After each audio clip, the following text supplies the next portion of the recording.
Player को stage पे बुलाना चाह रहा हूं, उनके बारे में मैं कुछ अपने तरफ से उनका तारुफ करवाना चाहूंगा। मैंने अपने लाइफ में देखा है कि लोगों के पास ऑलमोस्ट 3 तरह की खूबियां होती हैं। कोई लोग खूबसूरत होते हैं, कोई खूबसूरत काम करते हैं जो भी उनका प्रोफेशन हो, और कुछ लोग अपने इखलाक की वजह से बहुत खूबसूरत होते हैं। बहुत कम ऐसा देखने को मिला है कोई इंसान खूबसूरत भी हो, खूबसूरत काम भी करता हो और इखलाक के एतबार से भी वो बहुत खूबसूरत हो। मेरी मुराद एक ही इंसान है जो बैडमिंटन के हवाले से लोग जानते हैं, उनको पता है कि उनका नाम लेने की जरूरत नहीं है। लेकिन जो लोग नहीं जानते तो उनके हवाले से मैं ये बता देता हूं कि एक ऐसा शख्स जब वो कोर्ट के अंदर खेल रहा होता है तो समझ नहीं आ रही होती कि बेटा ज्यादा जवान है या बाप ज्यादा जवान है। मेरी मुराद आमिर इस्लाम।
जी आमिर भाई, पहले नंबर पे तो आपका बहुत शुक्रिया कि आपने आज के लिए वक्त निकाला।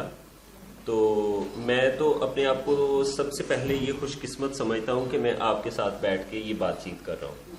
सबसे पहले तो यही है कि जितनी देर तक मैं बैडमिंटन से वाबस्ता रहा तो मैं तो अब्दुर्रहमान को खेलता देखता रहा, इनको अवैस को खेलता देखता रहा, आपकी तारीफ़ें सुनता रहा। यहाँ पे शरीफ साहब ने, मेरा ख्याल है कि कोई तकरीबन आधा घंटा आपकी तारीफ़ें की हैं, इसलिए मज़ीद तारीफ़ों की तो ज़रूरत नहीं है। तो हम आपसे ये जानना चाहेंगे कि आपने अपने खेल का आगाज़ कहाँ से किया? बिस्मिल्लाहिर्रहमानिर्रहीम। सबसे पहले तो मैं मशकूर हूँ आपका कि आपने ये प्लेटफॉर्म मुहैया किया, मैं जो हमारे हिडन बातें हैं वो लोगों तक पहुँचें। बहुत सारी बातें हम हर किसी की लाइफ में होती हैं जो हर बंदे को नहीं पता। स्टार्ट मैं बताना चाहूँगा, बल्कि स्टार्ट करने से पहले मैं शरीफ का शुक्रिया अदा करता हूँ। उसने वाकई कुछ बहुत ही ज़्यादा हमें टार्जन बना दिया, उसकी मेहरबानी। तो अब मैं स्टार्ट, अब्दुर्रहमान ने जैसे बताया सेम मैं भी एक हादसाती प्लेयर हूँ। बिल्कुल बैडमिंटन का कोई शौक़ नहीं था। स्विमिंग मेरी शौक़ था और जिमनास्टिक मेरा शौक़ था और अब तक है। और कद मेरा बहुत छोटा था। जब मैंने मैट्रिक की 4 फुट 4 इंच कद था। तो मैट्रिक के बाद वालिद साहब मुझे जिना बाग में ले जाते थे, मैं रनिंग करता था, लटकता था ताकि मेरा कद बड़ा हो। तो अब वालिद साहब भी खेलते थे बैडमिंटन, तो उनके साथ फिर थोड़ा बहुत हाथ चला लेते थे। तो फर्स्ट ईयर दाखिला हुआ जिना कॉलोनी वाले जीसी यूनिवर्सिटी में जो अब है, तो वहाँ पे ओपन कोर्ट में खेलना शुरू किया। तो वहाँ पे जो मेरा कोलीग था, जो मेरा ट्रेनिंग पार्टनर था ताहिर जवेद, उसके बड़े भाई खेलते थे वहीं पे ओपन कोर्ट में, तो उनके साथ हम खेलना शुरू किया।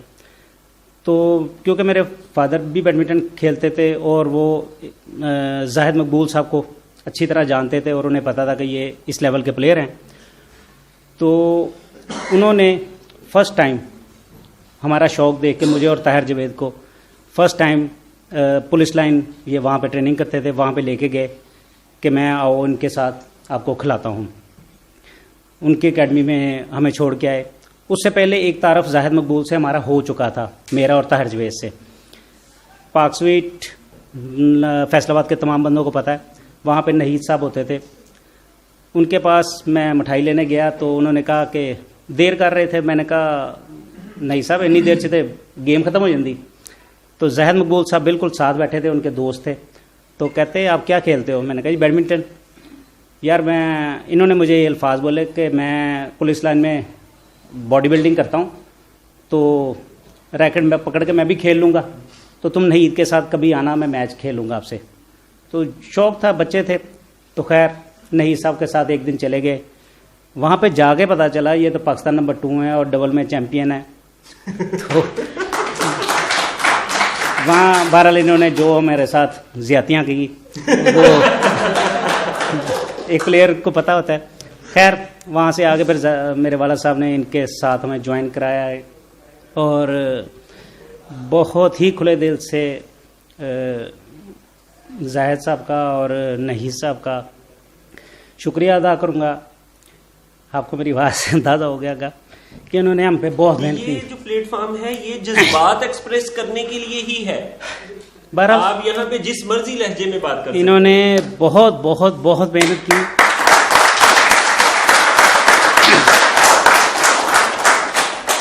जाहिद मकबूल ने भी और नहीद अहमद ने भी, दोनों कोलीग भी थे, इकट्ठे खेलते थे।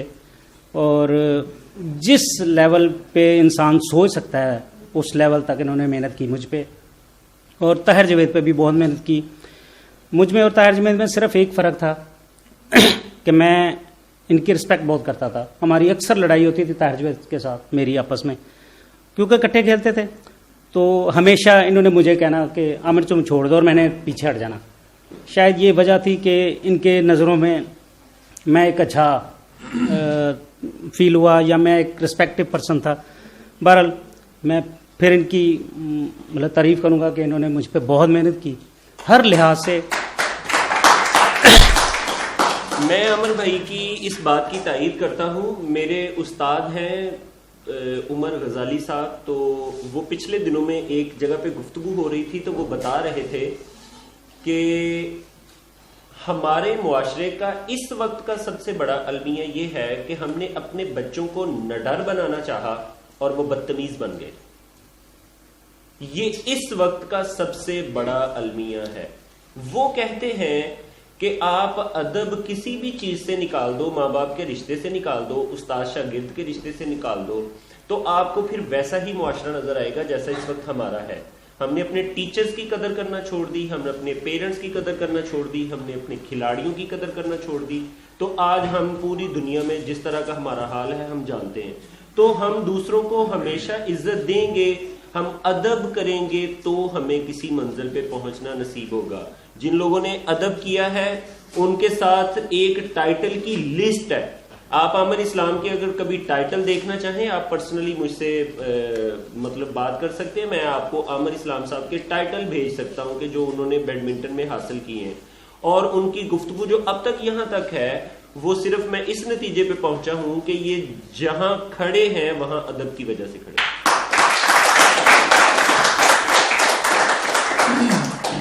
एक मैं वाकया शेयर करूंगा अपनी बैडमिंटन के हवाले से और कोचेज़ के हवाले से, रिस्पेक्ट के हवाले से,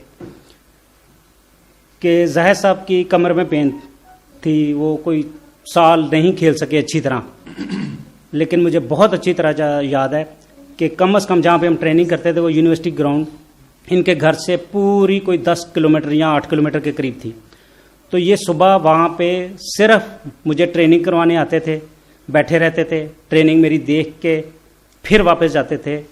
ये तकरीबन 6 महीने 8 महीने जितनी देर भी इनके कमर में पेन रही ये मेरे साथ यही करते रहे। और इससे बढ़ के कि मुझे बहुत अच्छी तरह याद है कि छुट्टी ये नहीं करने देते थे।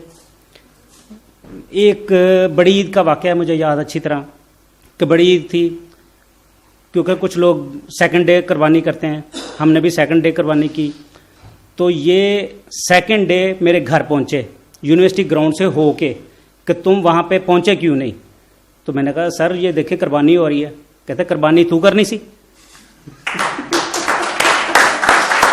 तो बाकायदा इन्होंने मुझे नाराज़गी का इज़हार किया और मुझे ट्रेनिंग बताई इन्होंने। और मैं शायद आपको बहुत अजीब सा लगे कि मैंने वाकई वो आधा घंटा जंपिंग इन्होंने बताई कि करके तुमने शाम को मुझे रिपोर्ट देनी है। मैंने घर में ट्रेनिंग की और नेक्स्ट डे मैं ईद के तीसरे दिन ट्रेनिंग पे था।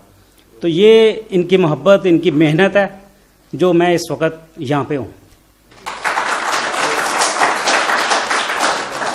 अच्छा अमर भाई, आपकी पाकिस्तान में क्या क्या अचीवमेंट्स हैं नेशनल के हवाले से? सर नेशनल, अगर हम सिर्फ नेशनल के टाइटल गिने तो मैंने 9 नेशनल के फाइनल खेले हैं, जिसमें से 4 दफ़ा मैं ऑफिशियल चैंपियन हुआ हूँ। एक नेशनल को कुछ लड़ाइयों की वजह से काउंट नहीं करते, बहरहाल 4 दफ़ा हम नेशनल चैंपियन हूँ, 5 दफ़ा नंबर 2 हूँ। और इसमें 96 के दिसंबर में मैं इंटर यूनिट वापडा की हम खेल रहे थे तो मेरा टेंडन रैप्चर हो गया था। और उस वक्त इतनी अवेयरनेस नहीं होती थी जैसे हम आजकल देखते हैं, कोई भी फ्रैक्चर हो जाता है या कोई प्रॉब्लम हो जाती है तो हम फ़ौरन उसका इलाज करवाते हैं। वो मेरे 4 साल 96 से लेके 2000 तक मैं बिल्कुल नहीं खेल सका, मेरा टेंडन रैप्चर रहा। तो फिर 2001 में दोबारा गेम स्टार्ट की और 2001 में दोबारा नेशनल का फाइनल खेला। वो मेरे 4 साल बिल्कुल बीच में से ऑफ हो गए, तो शायद मैं वरना 8-9 साल कह सकता इस वक्त चैम्पियन हूँ। तो और लास्ट जो फाइनल मैंने पाकिस्तान लेवल का कोई भी खेला है, रैंकिंग का था न्यू खान का 2008 में। और 1988 में मैंने पहली चैम्पियनशिप जीती POF वाह में। और जो लास्ट चैम्पियनशिप मैंने जीती वो 2008 में जीती रैंकिंग। तो अल्हम्दुलिल्लाह मेरा ख्याल है कि पाकिस्तान में शायद खेलने वाले सब जानते होंगे कि 20 साल टेन्योर पाकिस्तान बैडमिंटन में और किसी का नहीं है।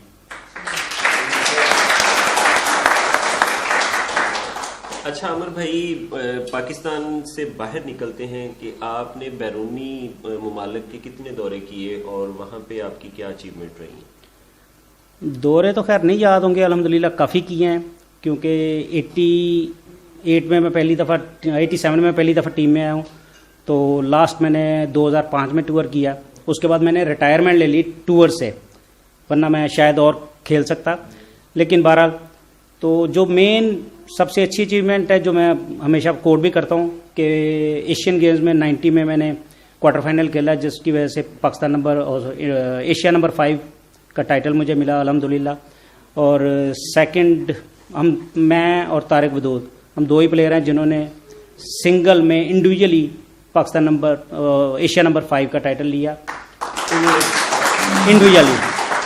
अदरवाइज़ टीम इवेंट में जाहिद मकबूल साहब और तारिक वदूद, एक पाकिस्तान टीम जो है वो तो खैर बहुत टॉप पे रही है, ब्रॉन्ज मेडलिस्ट हैं वर्ल्ड में। तो वो उनकी अचीवमेंट बहरहाल बहुत ज़्यादा है हमसे। Thank you. तो अमर भाई, कोई आखिरी बात अगर आप अपने ऑडियंस के साथ, अपने उस्तादा के साथ या यंगेस्ट के साथ कोई करना चाहें?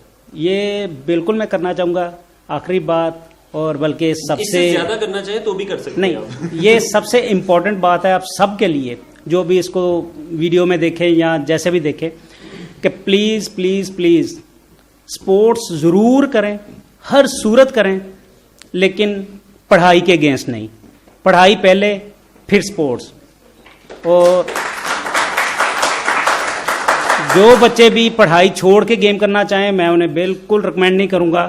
पढ़ाई पहले करनी है, लेकिन इसका ये मतलब नहीं कि आप स्पोर्ट्स नहीं कर सकते। कोई भी दुनिया का बच्चा मुसलसल 24 घंटे ना पढ़ सकता है, ना सो सकता है, ना जाग सकता है। इसको शेड्यूल्ड करें, पढ़ें भी, और जो टाइम आपका मिलता है थोड़ा बहुत उसे ज़रूर गेम में इन्वॉल्व करें, चाहे कोई भी गेम करें, ज़रूरी नहीं बैडमिंटन। जो गेम मिलती है घंटे 1.5 घंटे के लिए ज़रूर अपनी जो लाइफ है स्पोर्ट्स के लिए ज़रूर वक्फ करें। एक तो जिस्म ठीक रहता है, बॉडी ठीक रहती है, बीमारियों से दूर रहता है बंदा। तो ये मैं अपील भी करूंगा, रिक्वेस्ट भी करूंगा कि ये बात सब इस पे अमल करें। और एक दफ़ा मैं फिर आपका शुक्रिया अदा करूंगा, आपके वसातत से जाहिद मकबूल का, और अगर नहीद साहब कभी सुने इस वीडियो को तो उनका भी बहुत शुक्रिया नहीद साहब का। इन दोनों ने मुझ पर बहुत मेहनत की है। Thank you very much.